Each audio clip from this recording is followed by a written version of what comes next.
Merhabalar, kanalıma hoş geldiniz. Bugün uzun zamandır beklediğiniz yelpaze örneğiyle yaptığım sırt çantamı sizlerle paylaşacağım.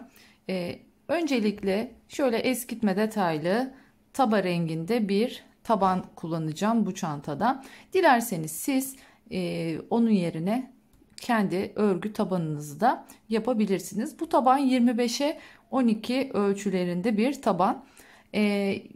Hangi sayılarla yapacağız? Arttırmalarımızı nasıl yapacağız? İlk örneği kurmadan önce köşelerde neler yapacağız? Tüm detayları vereceğim. Ve aynı zamanda biliyorsunuz yelpaze modelde belli küçük püf noktaları var. Örneğinizin güzel durması için, çantanızın formunun dik durması için, çökme yapmaması için tüm püf noktalarını da bu videoda bulabileceksiniz diyorum. Son bir hatırlatma, kanalıma abone olmadıysanız abone olup bana destek olursanız sevinirim diyorum ve hemen çantamın yapımıyla başlıyoruz. Bu çantada her zamanki gibi çile halinde aldığım iplerden kullanacağım. Kese kağıdı rengi kullanıyoruz. Klasik, benim en çok kullandığım hasırın tonu bu renk. 3,5 milimlik bir tığ kullanacağım. 3,5 milimetrelik tığ ile öreceğim. Siz bunu ipinizin inceliğine, kalınlığına göre değiştirebilirsiniz. Çok incedir, 3 milimle de örebilirsiniz. Özellikle eli gevşek olanların çok büyük tığ numarası kullanmasını tavsiye etmiyorum. Bu sefer iyice bol olacak. İyice böyle örnekleriniz salaş salaş olacak. Eğer eliniz gevşekse 3 numara kullanmanızı tavsiye ederim. Şimdi burada her zamanki gibi tabanın yanından başlayacağız. Yan ortasından başlayacağız ve daha sonra şimdi buradaki noktamız şu, her zaman için yandan başlamamızın sebebi çantamızın da yandan bitmesini açıkçası istediğimiz için. Yani yanda başlayalım ki çantanın ağzı da yanda bitsin. O yüzden yandan başlıyoruz. Hatırlarsanız bir önceki videomda da aynı şekilde hazır taban üzerine çanta örmüştük. O zaman da bu yöntemi göstermiştim. Şimdi bu tarz çantalarda hazır taban kullananlardaki yaşanılan en büyük sıkıntı şu. Kullandığınız tığ ile ilmeklerinizi çektiğiniz zaman ilmek genişlikleriniz burada geniş olacaktır. Üst sıraya çıktı haliyle de bu genişlikten dolayı siz çantayı daha az ilmekle kurmuş oluyorsunuz. Üst sıraya çıktığınızda da çanta kasma yapıyor. Şu görmüş olduğunuz taban şöyle kıvrılma yapmaya başlar. Yani şu şekilde, işte şu şekilde kıvrılma yapmaya başlar. Köşeleri dönük dönük olur. Hoş bir görüntü olmaz. O yüzden biz hangi yöntemi kullanıyoruz? Şimdi kullandığım tığ 3,5'tu. Bu tığ benim normal örecek olduğum tığ. Bunun yanında ben bir tane daha tığ kullanacağım. O da ilmeklerimi yukarıya çekmek için. Şimdi ne demek istediğimi daha net bir şekilde anlayacaksınız. Şu ipi de bakın şöyle döndürdüm. Şuradan geçirdim. Bunu da yanında arasında yok edeceğim.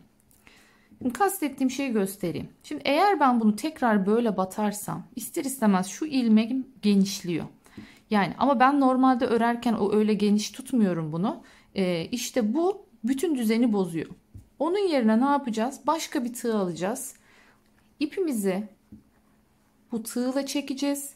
Yukarıya getireceğiz. Bunu bırakacağız.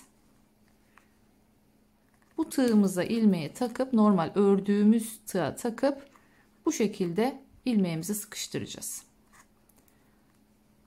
Tekrar gösteriyorum. Diğer tığımla ipimi çektim.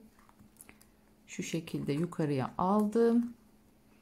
Evet, bu tabi bu eylem biraz uzun sürmesine sebep oluyor ilk başlangıcımızın, ama gerçekten çok düzgün olacak bu yöntemle yaptığınız zaman ilmekleriniz. Evet, bu şekilde.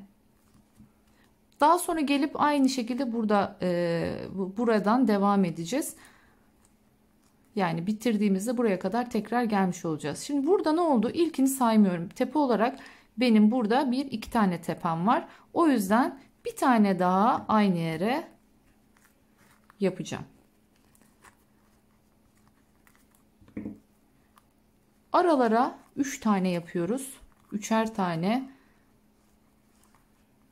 ilmek koyacağız. Şöyle anlatayım hemen kısaca. Şu ortalara, şu ortadaki iki taneye üçlü.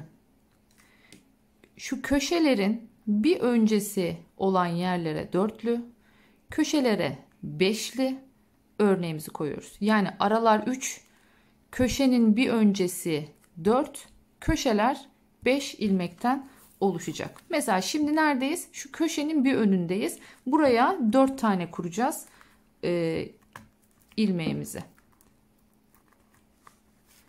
Çektim. Bakın bu şekilde ilmeklerim sıkı gidiyor. Görüyor musunuz? Ama diğer türlü yapsaydım eğer tepeleri kocaman kocaman olacaktı. Çıkartıyorum yukarıya ve bu şekilde çekiyorum. Çıkarttım. Taktım tığıma.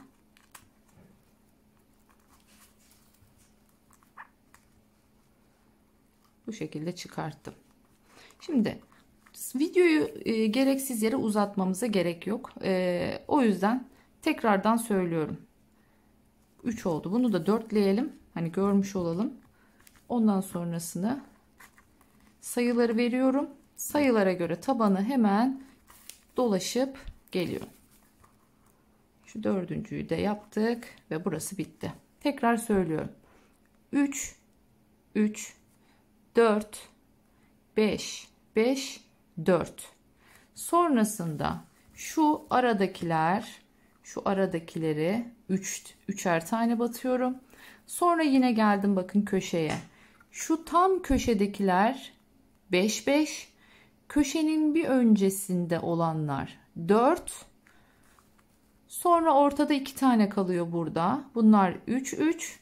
Tekrar 4 5 5 4. Arası 3. Yine 4 5 5 4 3 diyoruz. Yapıyoruz ve sonra üst sıraya çıkıyoruz.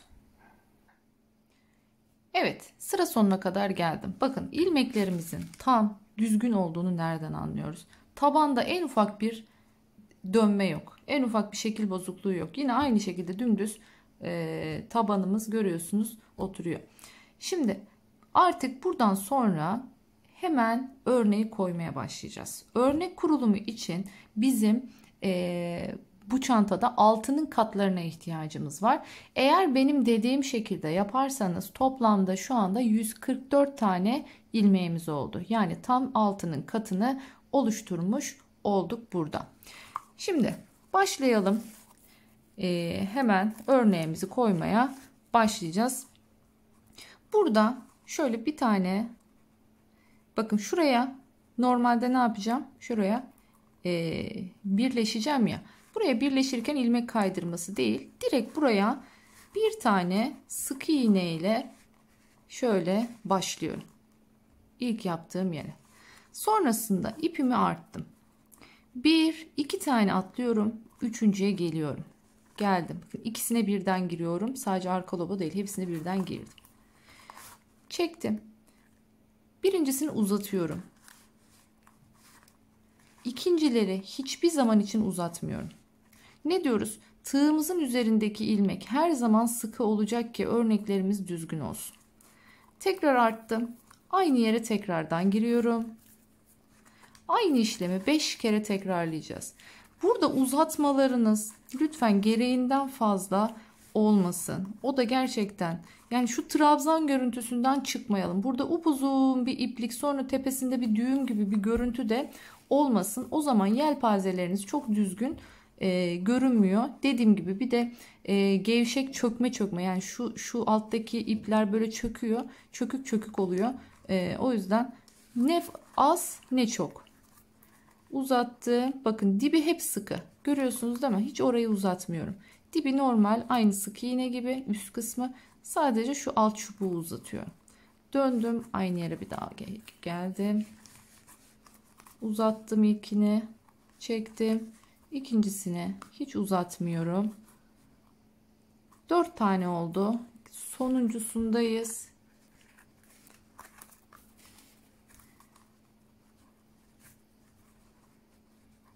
Beşinciyi de bu şekilde yaptım. Yani bu çanta döndüğünde şu şekilde konumlanacak bu.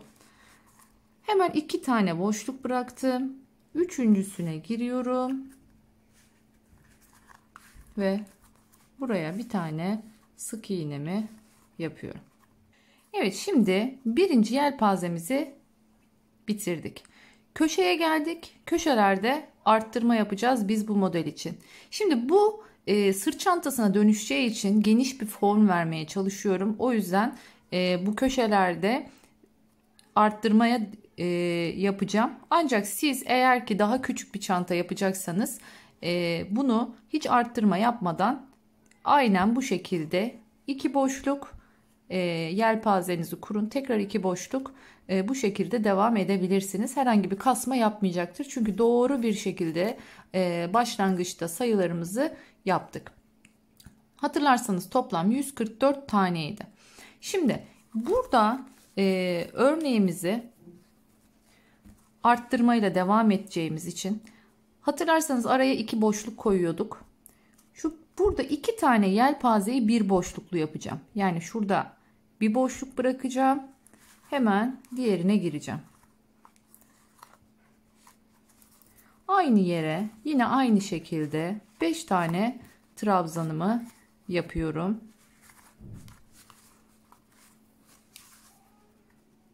Üçüncüyü yaptım.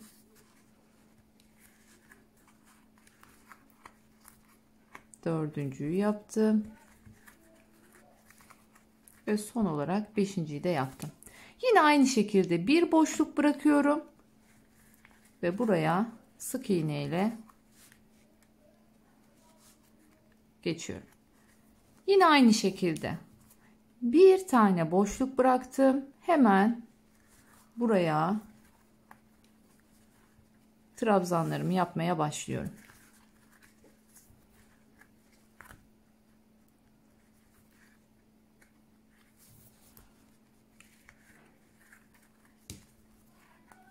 El çantası ya da işte küçük böyle çapraz çanta gibi vesaire yapacaksanız dediğim gibi siz bu arttırmayı yapmayabilirsiniz. Çantanızı büyütmeye ihtiyacınız olmayacak o zaman. Ama benim şu an sırt çantasına döndürdüğüm için bu 2 arttırmaya ihtiyacım oluyor. Yine bir boşluk bıraktım. Diğerine yelpazemi sık iğne ile bitirdim. Şimdi ne olmuş oldu? 1, 2, 3, 4. 4 tane arttırma yapmış olduk bu şekilde. Şimdi artık düze geçtik. Aynen devam edeceğiz. 1, 2 boşluk. Yelpazemizi kuruyoruz.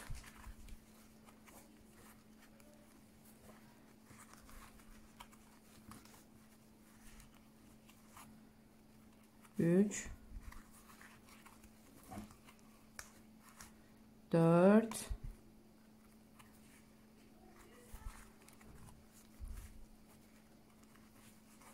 ve son yelpazemizi de yaptık. Şimdi yine aynı şekilde artık ne yapıyorum?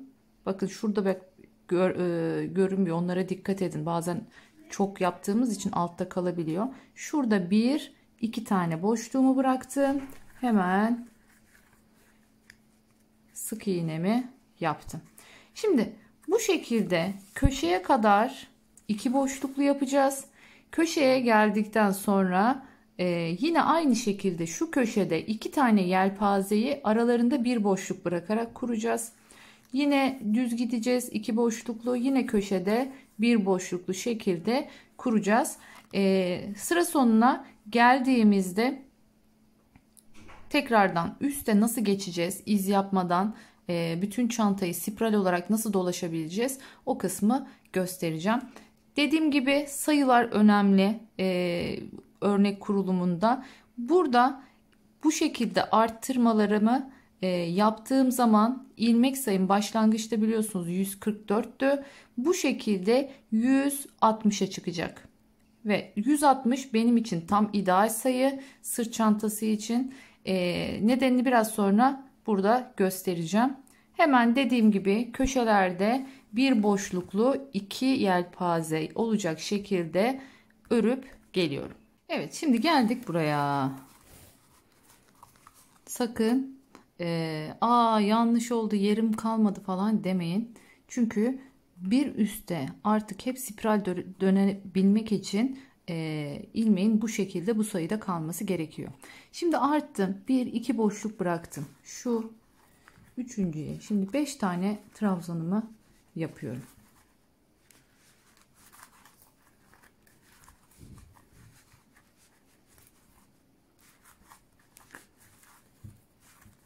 Hep diyorum ya, başlangıç sayılarımız önemli. Sanmayın ki bu tesadüf. Hayır, ben bunların hepsini hesaplıyorum. Sayıları ona göre ayarlıyorum. 1 2 3 4 ve 5.'yi de yaptım. Şimdi buradan direkt bakın, şunun 2, şurada 1 2 3 4 5 tane var ya trabzanımız. Tam ortasına geliyorum ve buraya sık iğne ile birleştiriyorum. Şimdi burası böyle oldu. Hiç önemli değil. Zaten o kadar altta kalacak ki bu. Şimdi bunu yapmasaydım, eğer buraya normal bir şekilde gelseydim, sonra her seferinde sıranın yukarıya çıkmak için ilmek kaydırmayla yoluma devam edecektim. İster arkadan ilmek kaydırın, ister tam ilmek kaydırın. Ne yaparsanız yapın. Çantanızın ve bu da böyle hep spiral giderken, yani bu şekilde kaydır kaya çantanızın önüne kadar gelecek. İnanın çok kötü bir görüntü oluşturuyor. Yani bir çizgi oluşuyor. Şimdi bu çizgiyi hiç oluşturmamak adına başlangıçta bunu yaptık mı, artık bundan sonra örgümüz hep spiral olarak dönecek. Bakın buraya geldik. Şimdi artık bundan sonra devam ediyoruz. Şu görmüş olduğumuz alttaki yaptığımız sık iğnelerimiz vardı, hatırlarsanız. Bu sık iğnenin bakın tepesine girmiyorum. Tam şu V'nin göbeğine giriyorum. V'nin göbeğine girdim. Şimdi yine 5 tane trabzanımı her zamanki gibi yapacağım buraya.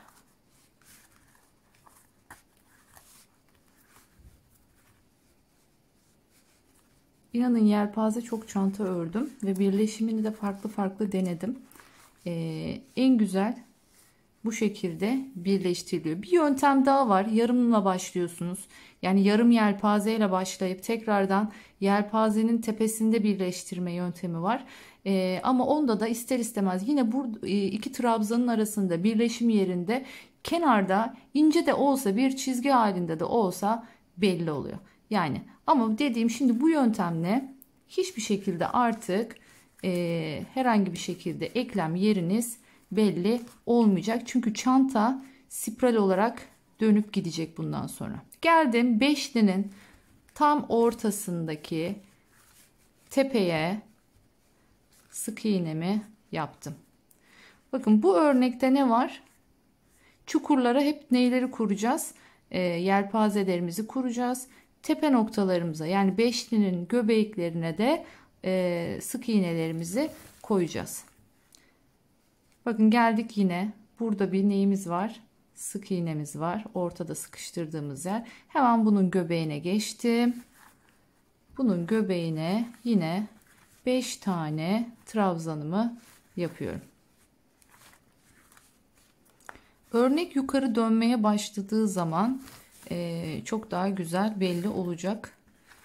Şu an bir de ben düz formatta masanın üzerinde ördüğüm için, bakın arttırma yaptığımız için ne oldu? Farkındaysanız tabanımız böyle, yani hiç kıvrılma olmadı köşelerde. Artık bu vakitten sonra, bu sıradan sonra kıvrılmalar başlayacak.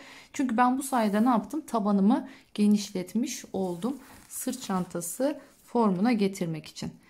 4 tane yaptım. Geldim 5.'ye. Şimdi buradaki, biliyorsunuz aralarımız sıkışıktı arttırma yaptığımız için. Evet, sık iğnemi yaptım. Son kez gösteriyorum. İpimi arttım yine. Bakın dikkat edin buna. Tam beşlinin ortasına, ortadaki trabzanın tepesine yapıyorum sık iğnemi. Arttım ipimi. Yine geldim. Şuradaki sık iğnemin göbeğine girdim.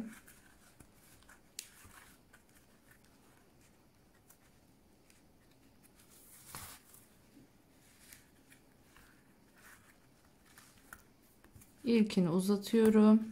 İkincisini uzatmadan.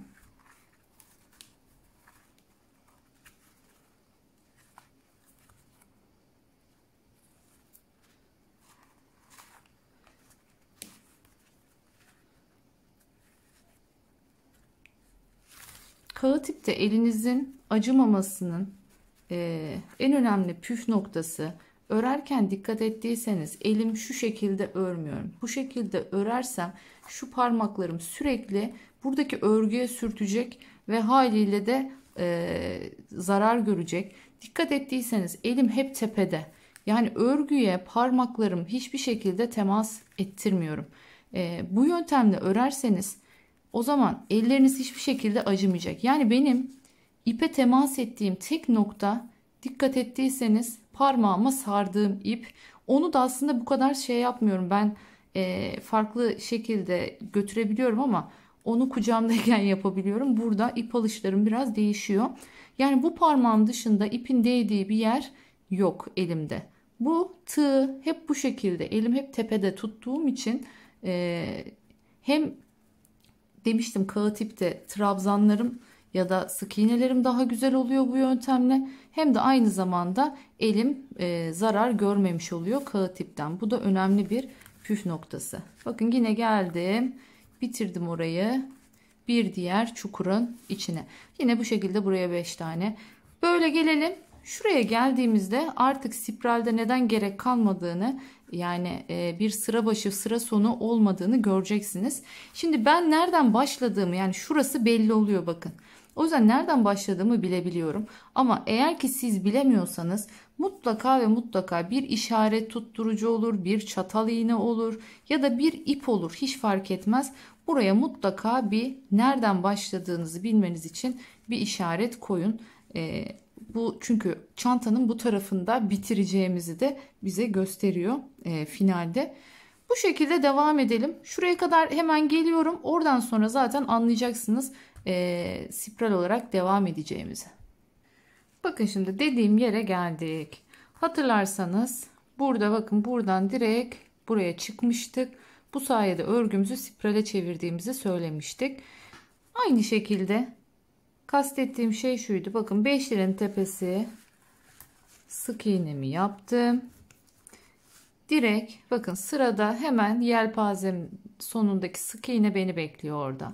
Hemen bu sık iğnenin içine ne yapacağım? 5 tane trabzanımı yapacağım. Sık iğnelerinizi, şu aradaki sık iğnelerinizi çok küçük yapmayın. Sonra içine 5 tane trabzan yapmakta zorlanırsınız. Bu şekilde ben yaklaşık bir 25 santim kadar öreceğim. 25 santimden sonra bir ağız kısmı yapacağız. Yani büzme aparatlarının vesairelerinin takıldığı.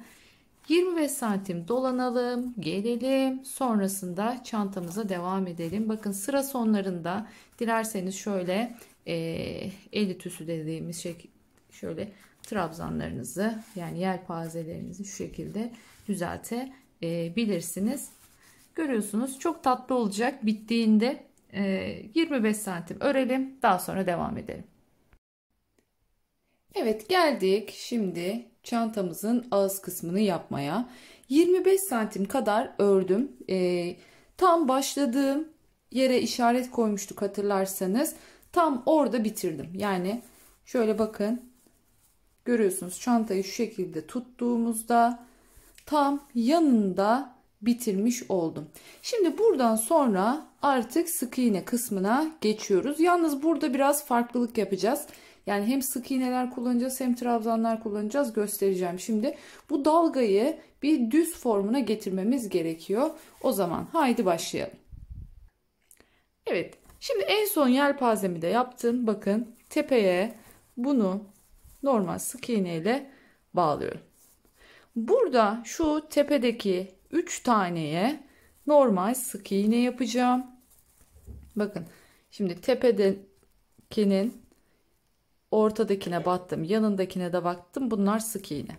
Sonra bunun, yani şu ortadaki sık iğnenin iki yanına çakma trabzan yapacağım. Neydi o? İpimi arttım, geldim, girdim tepesine. Şöyle üçünü birden çekiyorum. Bir daha arttım. Şimdi geldim sık iğneye. Sık iğnenin üzerine ikili trabzan yapıyorum. Bakın gene ortasına girdim. Burada yalnız çok fazla uzatmayın. Çok uzun olmasın. Buraya ikili trabzan yaptım. Geldim hemen yanına. Buraya yine çakma trabzanımızı yapıyoruz. Bu kısım çakma trabzan. Çıkarttım. Geldik artık şu tepedeki üçlüye. Bunların normal üçüne birden sık iğnemi yapıyorum. Hep bu şekilde sıra sonuna kadar dolaşıp geleceğiz. Yelpazelerin üstündeki 3 tane tepede olanlara sık iğne, hemen şunlara çakma trabzan, ortadaki sık iğnemizin üzerine de ikili trabzan yapıyoruz. Bu şekilde bakın aynı hizaya getirmiş olduk hepsini. Sıra sonuna kadar dolaşalım, gelelim. Evet, geldik şimdi başladığımız yere. Bakın burası ilk başladığımız sık iğne. Onun üzerinden şimdi devam ediyorum. Bu sık iğnelerimiz toplamda 3 sıra olacak. Yani şu ilk başladığımızla beraber şu bir, mesela şu an ikinciyi örüyorum. 3 sırayı tamamlayacağız. Ondan sonra büzgüsü için deliklerini koymaya başlayacağız. Evet, 3 sıramızı tamamladık. Bakın başladığım ilk sık iğne burası. Hemen yanına şöyle işaret koymuştum. Onun hizasına kadar geldim. Şimdi artık bunu spirallikten kurtarmamız lazım. Yani düze geçmemiz lazım. Çünkü deliklerini koymaya başlayacağız. Şimdi hemen yanındaki, bakın bu ilk sık iğnenin üstü olmuş oluyor. Şu ilk sık iğnemiz üstünü. Birazcık daha kamerayı. Çanta büyük ve sert olunca biraz altına girmesini zorlaşıyor. Bunu koyduk. Şimdi hemen yanındakinin arka lobundan şöyle bir ilmek kaydırması yapıyorum. İlmek kaydırdım. Şimdi ön lobuyla birlikte tekrardan buraya giriyorum ve şöyle ikisini birden çekip bir zincir daha çekiyorum. Bu şekilde yüksekliğimi sağlamış oldum. Şimdi hemen yanına bir tane daha şöyle ikili trabzanımı yapıyorum. Nereye gitmişim ben de. Gördünüz. Hemen iki tane zincir çekiyorum. Geldim. Buradan 2 boşluk bırakıyorum. Hemen üçüncüsüne geldim. İkili trabzanımı yaptım. Yine arttım. Yanına geldim. Yine ikili trabzanımı yaptım. Bu şekilde aralarında 2 zincir olacak şekilde 2 zincir koyuyorum. 2 boşluk bırakıyorum. Hemen 2 tane ikili trabzanımı yapıyorum. Deliklerini biraz geniş olsun istiyorum. Deri büzgü takacağım. Çünkü bunda deri büzgünün eni olduğu için, enli olduğu için buradan rahat bir şekilde kaymasını istiyorum.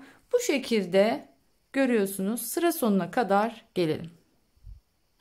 Geldik şimdi. Evet, sıra sonuna. Bu hatırlarsanız ilk baştaki yaptığımız yerde. Buraya giriyoruz ve ilmeğimizi çıkartıyoruz. Artık spiral dönmeyeceğiz. Spiralden bu sayede de kurtarmış olacağız örneğimizi. Şimdi şu şekilde girdik. Bakın şurada bir ilk yaptığımız vardı, görüyorsunuz. Onun şu üstteki zincirinin içinden giriyorum. Daha sonra şu arkadaki ilmekten bunu geçiriyorum. Sonrasında içinden çektim ve bir tane şu şekilde yukarıya çıktım. Bu benim ilk sık iğnem yerine geçmiş oluyor. Sonrasında hemen yanına geçiyorum. Yanındaki ikili trabzanın üstüne sık iğnemi yapıyorum. 2 tane boşluğa 2 tane trabzanlarımın tepesine olacak şekilde. Şimdi bunu sıra sonuna kadar getireceğiz. Biraz önce gösterdiğim yöntemle bir üst sıraya geçeceğiz. Aynı şekilde bu alta ördüğümüz 3 tane gibi bu sefer de üstüne 3 sıra örüp geliyoruz. Evet, şimdi 3 sıramızı da ördük. En son bir üst sıraya daha çıktık ve artık ters sık iğne yöntemiyle bitiriyoruz çantamızı. Ne yapıyorduk? Uzatıyorduk şu şekilde. Bir tane atlıyorduk. Hemen yanındakine giriyorduk. Çıkarttık. Çektik. Uzattık. Bir tane atladık. Yanındakine girdik. Çıkarttık. Ve bu şekilde çektik. Uzattık. Bir tane atladık. Bu şekilde çektik. Çoğu çantamızda bu yöntemi kullanıyoruz. Daha önce benimle çanta ördüyseniz zaten aşinasınız. Hemen bir tane atladık. Yaptık. Bu şekilde sıra sonuna kadar gelelim. Ağzını nasıl kapatıyorduk hatırlayalım. Evet, geldik şimdi artık sonuncusunu da yaptım. Burada ipimi kesiyorum ve ilmeğimi çıkartıyorum. Hemen her zamanki gibi iğnemizi takıyoruz. Ve bunu arkadan şu ilk başta başladığım yerden iğneyi çıkartıyorum ve bunu buraya bu şekilde bakın birleştirmiş oldum.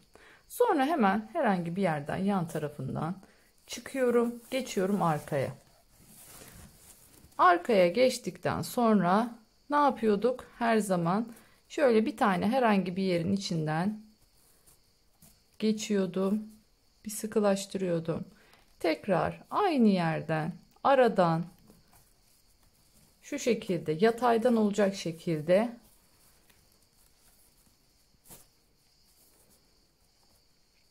ipimi gizliyorum. Bakın ne oldu? İpim kısa kaldı. O zaman önce iğneyi sokuyorum şu şekilde. Sonra kameradan çıkmışım yalnız farkında olmadan. Sonra tekrardan içinden çektim. Bu şekilde fazlalık ipini de buradan keseriz ve ağzını tamamen bitirmiş olduk. Bakın görüyorsunuz çantamız bitti. Şimdi sıra geldi kapak, askı ve büzgüsünü takmaya. Tabii bir de astar işini. Evet, çantamızı tamamladık. Gerçekten video altında dikmesi, birleştirmesi çok zordu. Çekimler çok da güzel olmadı. O yüzden o kısımları sadece anlatmakla yetineceğim artık. Gerçekten zorlandım. Şimdi hemen gösteriyorum neler yaptım. İlk olarak kapağımızı birleştirdim. Bakın kapağı dışarıdan takmıyoruz. Kapağı içten takıyoruz. Görüyorsunuz şu şekilde tam sınırdan olacak şekilde arkasını çevireyim. Şöyle görüyorsunuz tam dibinden sınırdan bu şekilde çantamıza kapağı tutturdum. Tabi öncesinde ne yaptım? Çantamızın ilk yan orta noktalarını bulup şu şekilde içeriye doğru pile şeklinde bir katladım. Bakın şöyle yaklaşık 1,5 santim kadar bir kenarlardan örgüsü çıkacak şekilde katlamasını yaptım. Şöyle içeriden bunu diktim. Sonrasında bunu yine bu şekilde bu formu verdikten sonra tam bu şekilde nasıl büzgü geçmesi gerekiyorsa bakın tam karşısına geçiyor. Bu şekilde büzgülerini taktım, hazırladım. Sonrasında şöyle kapağı kapattığımda tam nereye denk geliyorsa tam o denk geldiği noktaya da çıt çıtımın görüyorsunuz alt aparatını çantamıza sabitledim. Sırt çantası aparatlarını nasıl taktığımı şöyle göstereyim. Şimdi ilmek kaydırma yöntemiyle ilk olarak burayı bir taktım. Sonrasında şu kısımlar bakın boş. Yani büzgülerin üzerine geldiği için iğne ile ilmek kaydırma görüntüsüne buradan devam ettim. Buradan sonrasını hep iğne ile yaptım. Şu devam görüntüsünü yaptık. Dediğim gibi eğer bunu iğne ile normal dikiş tekniğiyle yapmış olsaydım ister istemez şu deride bir gir çık, iğnenin gir çık yapmasıyla beraber bir büzülme oluşuyor. O yüzden şu deri, dışarıdan takılan deri aparatlarını takarken iğneyle yapmayı tavsiye etmiyorum. Yani ilmek kaydırma yöntemini kullanmanızı tavsiye ediyorum. Şöyle yan aparatlarını da bakın dikerken şöyle bir çaprazlamasına, yani örnek yelpazenin zaten biliyorsunuz çapraz çapraz gidiyor ya, onun üstüne gelecek şekilde şu yan aparatlarını da taktım. Ben istek üzerine çalıştığım için bütün sap, işte kapak, büzgü tamamen deri olarak çalıştım. Ama siz dilerseniz ne yapabilirsiniz? Bunların hepsini kendinizde örgü olarak çalışabilirsiniz. Yani kapağını da örgü yapabilirsiniz. Büzgüsünü de örgü yapabilirsiniz. Sapını da yine aynı şekilde örgü çalışabilirsiniz. Şimdi hemen şunu göstermek istiyorum. Nerelerden geçirdik, nasıl geçirdik? Bu arada astarını da göstereyim. Bakın dak kumaşla çalıştım astarını. Yine her zamanki gibi şu tarafına bakalım. Bakın çift kat cep çalışıyoruz tertemiz olsun diye. Görüyorsunuz sıfırdan diktik. Şöyle bir çift cep bölmesi var. Yine gizli dikiş tekniğiyle diktiğimiz için bakın hiçbir şekilde iplik göremiyorsunuz burada. Şimdi hemen şu göz sayılarını söyleyeyim. Tam ortasından başladığımızda bakın arada bir boşluk kalacak şekilde arkadan girdik. Bunun altında yine bir boşluk var, çıktık. Sonrasında 3 boşluk, sonrasında 2 boşluk altında kalacak şekilde geçtik. Yine burada akabinde 3 boşluk, bakın simetrik oluşuyor zaten biliyorsunuz. Sonrasında bakın hemen bir boşluktan üstten giriyorum. Şurada tam çantanın ortasında 2 tane bölme oluşuyor, birer boşluklu. Sonra zaten diğer tarafı bunun birebir simetri. Bakın ne olursa olsun sapı takarken önemli olan sizin, şimdi bazen farklı sayılarda yapabiliyorsunuz çünkü yapmanız gereken şey şu. Yani siz çantanızın pilesini vereceksiniz. Şu pile formunu oluşturacaksınız. Sonrasında dediğim gibi tam hizalarından gelecek şekilde şurayı bir geçirin. Sonra buradan ortadan bunu çıkartırsınız. Zaten arkasını ondan sonra şu kısmını götürdükten sonra buranın aynısı hep bu tarafta da olacağı için simetriğinde burada ne yaptıysanız sol tarafta, sağ tarafta da tamamen aynısını yapabilirsiniz. Görüyorsunuz gerçekten çok tatlı, çok kullanışlı bir çanta oldu. Hacmi oldukça gerçekten büyük bir çanta. Aksesuarlarıyla tamamen antik çalıştık. Çok tatlı oldu. Yani kamerayı daha fazla yükseltemiyorum. Tam boydan fotoğrafını gösteremedim. Tabanı da deri çalışmıştık. Siz tabi bu videoyu bitirdiğimizde fotoğraflarını da göreceksiniz. O zaman daha net boyunu posunu anlayacaksınız.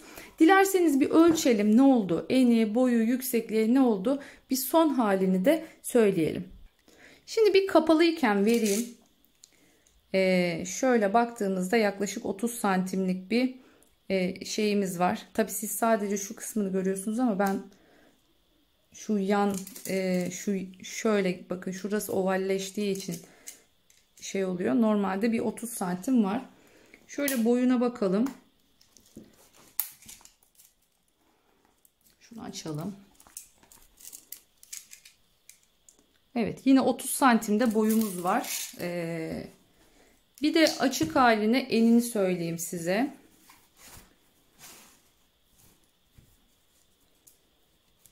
Tabi hazır büzme olunca birazcık şu şekilde bir ölçelim.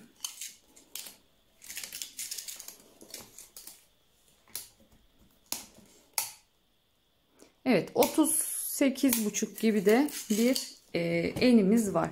Ya o kadar tatlı oldu ki form olarak. Çünkü şu köşe genişlemelerini düzgün bir şekilde verdiğimiz için bakın şöyle şu bombeliği kazandırdık. Köşelerde herhangi bir kasma yok. Katlamalı bu şekilde büzmeli çantalarda biliyorsunuz hacmimizin, iç hacmimizin birazcık büyük olması gerekiyor. Çünkü bu pile formunu verdiğimiz zaman çok zayıf kalmaması lazım. İlk etapta dediğim gibi yerlere alışana kadar şöyle bir diğer elimizle yardım ediyoruz. Kapattık. Evet, bu şekilde görüyorsunuz çantamızı tamamladık. Güzel bir video oldu diye düşünüyorum. Uzun zamandır beklediğiniz bir videoydu. Umarım beğenmişsinizdir, faydalı olmuştur. Bir başka videoda görüşmek dileğiyle. Kendinize çok iyi bakın. Hoşça kalın.